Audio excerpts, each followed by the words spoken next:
मार्च 2005 की एक ठंडी रात फ्लोरिडा के पाम बीच पुलिस स्टेशन में एक फोन कॉल आता है। एक माँ अपनी बेटी के साथ आई थी। शिकायत मामूली लग रही थी। एक अमीर आदमी ने मसाज के बहाने लड़की को बुलाया और बदसलूकी की। उस समय पुलिस को अंदाजा भी नहीं था कि एक फोन कॉल अमेरिका के पूर्व राष्ट्रपतियों, ब्रिटेन के राजघरानों और सिलिकॉन वैली के अरबपतियों का कच्चा चिट्ठा खोल देगा। आज के वीडियो में हम जेफरी एप्स्टीन नाम के व्यक्ति के उस काले साम्राज्य की बात करेंगे जिसे सिर्फ एक सेक्स स्कैंडल कहना गलत होगा। ये दरअसल दुनिया का सबसे बड़ा हनी ट्रैप था। हम जानेंगे कि कैसे एक आइलैंड का इस्तेमाल दुनिया की मशीनरी को ब्लैकमेल के लिए किया गया और क्यों आज 2026 में भी अमेरिका की सरकार फाइलों को पूरी तरह खोलने से थर-थर कांप रही है। जेफरी एप्स्टीन की शुरुआत एक गणित के शिक्षक के तौर पर हुई थी, लेकिन उसका असली हुनर था कमजोरी को पहचानना। उसने न्यूयॉर्क के रईसों के बीच अपनी जगह बनाई और धीरे धीरे पावर ब्रोकर बन गया। एप्स्टीन ने कॉम्प्रोमाइजिंग मटेरियल जुटाने को अपना धंधा बना लिया था। उसने न्यू मैक्सिको और न्यूयॉर्क में ऐसे घर बनवाए जहाँ दीवारों के पीछे कैमरे छिपे थे। जब बिल क्लिंटन और प्रिंस एंड्रयू वहाँ कदम रखते थे तो वो अनजाने में अपनी आजादी एप्स्टीन के हाथों में गिरवी रख देते थे। यही वजह है कि एक मामूली आदमी अचानक अरबपतियों का सलाहकार बन गया। कैरेबियन सागर का वो लिटिल सेंट जेम्स आइलैंड सिर्फ एक ऐशो आराम की जगह नहीं थी। यहाँ 13 से 16 साल की लड़कियों को एक संगठित नेटवर्क के जरिए लाया जाता था। पुलिस रिकॉर्ड्स बताती हैं कि लड़कियां एक दूसरे को रिक्रूट करती थी, बिल्कुल एक मल्टी लेवल मार्केटिंग कंपनी की तरह। लेकिन इसके पीछे का मास्टरमाइंड जेफरी एप्स्टीन से भी ज्यादा शातिर उसकी पार्टनर ग्लेन मैक्सवेल थी। उसने इन लड़कियों को ट्रेन किया ताकि वो वीआईपी गेस्ट को जाल में फंसा सके।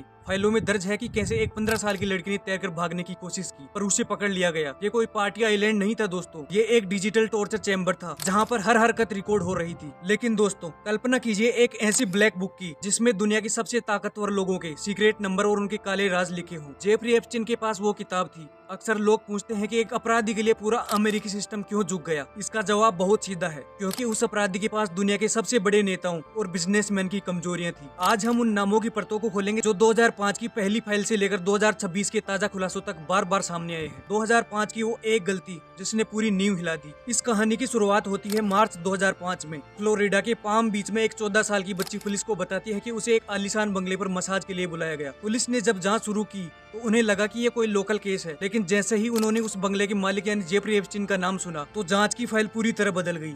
पुलिस ने देखा कि एप्स्टीन कोई अकेला नहीं था, उसके पास लड़कियों का एक पूरा सप्लाई नेटवर्क था। 2005 की उस फाइल में दर्ज है कि कैसे लड़कियों को झांसा देकर लाया जाता था। लेकिन असली धमाका तब हुआ जब पुलिस को एप्स्टीन की वो डायरी मिली जिसमें दुनिया के सबसे बड़े वीवीआईपी लोगों के नाम लिखे थे। अब बात करते हैं उन नामों की जिन्होंने इन केस को पूरी दुनिया में आग की तरह फैला दिया। बिल क्लिंटन, फाइलों के मुताबिक अमेरिका के पूर्व राष्ट्रपति। एप्स्टीन के प्राइवेट जेट लोलिता एक्सप्रेस में कम से कम 26 बार उड़ान भरी। हालांकि उन्होंने हमेशा कहा कि उन्हें कुछ नहीं पता था, पर लॉग बुक्स कुछ और ही कहानी कहती है। दूसरा बड़ा नाम है डोनाल्ड ट्रंप। ट्रंप और एप्स्टीन 20 सालों तक गहरे दोस्त रहे। फाइलों में दर्ज है कि ट्रंप ने एप्स्टीन के प्लेन से कई यात्राएं की और एक गवाह के मुताबिक ट्रंप अक्सर एप्स्टीन की पार्टीज में देखे जाते थे। प्रिंस एंड्रयू, ब्रिटेन के राजकुमार पर तो सीधा आरोप लगा कि उन्होंने एप्स्टीन के आइलैंड पर एक नाबालिग लड़की का शोषण किया। इसी स्कैंडल की वजह से उन्हें अपने शाही पद तक छोड़ने पड़े। बिल गेट्स, माइक्रोसॉफ्ट के फाउंडर का नाम भी इन फाइलों में चमक रहा है। रिपोर्ट्स के मुताबिक गेट्स ने एप्स्टीन से कई बार मुलाकात की। उनकी पत्नी मेलिंडा गेट्स ने तो यहाँ तक कहा कि उनके तलाक की एक बड़ी वजह एप्स्टीन के साथ बिल गेट्स की दोस्ती थी। स्टीफन हॉकिंग, यहाँ तक कि दुनिया के सबसे बड़े वैज्ञानिक का नाम भी फाइलों में आया, जो एप्स्टीन के आइलैंड पर एक कॉन्फ्रेंस के सिलसिले में गए थे। सिर्फ नेता ही नहीं, दुनिया के सबसे बड़े बिजनेसमैन भी इस जाल में थे। लेस्ली वेक्सनर,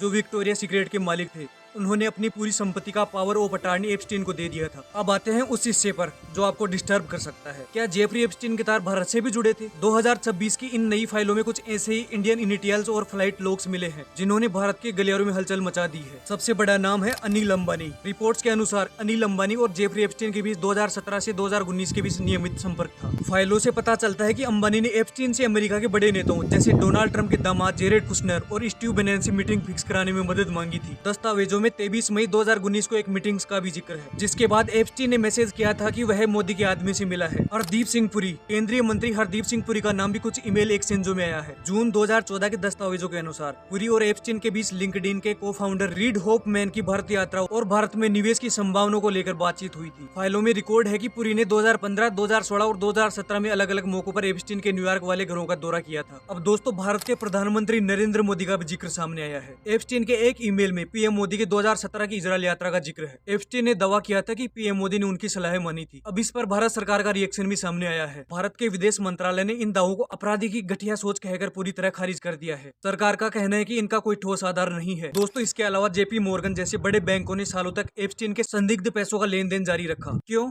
क्योंकि एप्स्टीन इन बिजनेसमैन के लिए एक गेटवे था, एक ऐसा रास्ता जो उन्हें दुनिया के सबसे ताकतवर नेताओं तक पहुंचाता था। अब आते हैं उस मोड़ पर जहां ये कहानी एक क्राइम थ्रिलर से बदलकर एक डरावनी साजिश बन गई। 6 जुलाई 2019 को जेफरी एप्स्टीन को पेरिस से लौटते ही न्यूयॉर्क के टेटरबोरो एयरपोर्ट पर गिरफ्तार कर लिया गया। इस बार मामला 2005 जैसा नहीं था। इस बार उस पर सेक्स ट्रैफिकिंग, कॉन्स्पिरेसी के ऐसे गंभीर इल्जाम थे। पूरी दुनिया को लग रहा था कि अब ब्लैक बुक के पन्ने खुलेंगे और हजारों रसूखदार लोग सलाखों के पीछे जाएंगे। लेकिन 10 अगस्त 2019 की सुबह जो हुआ उसने सबको सुन्न कर दिया। सुबह के करीब 6:30 बजे थे जब एप्स्टीन का शव उसके जेल में सेल में लटका हुआ पाया गया। प्रशासन ने फौरन इसे आत्महत्या घोषित कर दिया। हालांकि उस रात कैमरा ब्लैकआउट, मेडिकल रिपोर्ट्स को लेकर सवाल उठना सवालों के घेरे में ही रहा। बाद में इससे संबंधित आरोप बिल क्लिंटन पर भी लगे। 2026 की फाइल्स बताती हैं कि ये एक ऐसा नेटवर्क था जहां लड़कियों की तस्करी को सत्ता और व्यापार के सौदों के लिए करेंसी की तरह इस्तेमाल किया जाता था। क्या उन काली लकीरों के पीछे छिपे असली चेहरे कभी बेनकाब होंगे? कमेंट्स में अपनी राय दें। ऐसे ही इन्फॉर्मेटिव वीडियोस के लिए चैनल को जरूर सब्सक्राइब करें।